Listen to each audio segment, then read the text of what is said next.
প্রধানমন্ত্রী তারেক রহমান এবং তার সরকারকে সহায়তা করার জন্য সবার প্রতি আহ্বান জানিয়েছেন ইরানের রাষ্ট্রদূত জালিল রাহিম জাহানাবাদী। সবাই সহায়তা করলে বাংলাদেশ পুনর্গঠিত হবে বলে মন্তব্য করেন তিনি।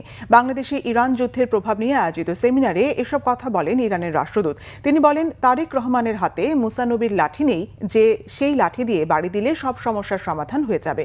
পার্লামেন্ট সহ সবার তারেক রহমান সরকারকে সহায়তা করার কথা বলেন জালিল রাহিম জাহানাবাদী। হরমুজ প্রণালীতে আটকে থাকা বাংলাদেশি জাহাজ ছাড়াতে কূটনৈতিক তৎপরতা অব্যাহত আছে বলে জানান তিনি।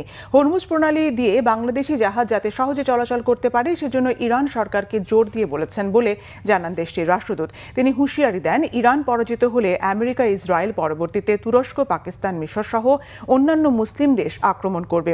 সেমিনারে সাবেক উপদেষ্টা, অবসরপ্রাপ্ত ব্রিগেডিয়ার জেনারেল শাখাওয়াত হোসেন সহ অন্যান্যরা বক্তব্য রাখেন।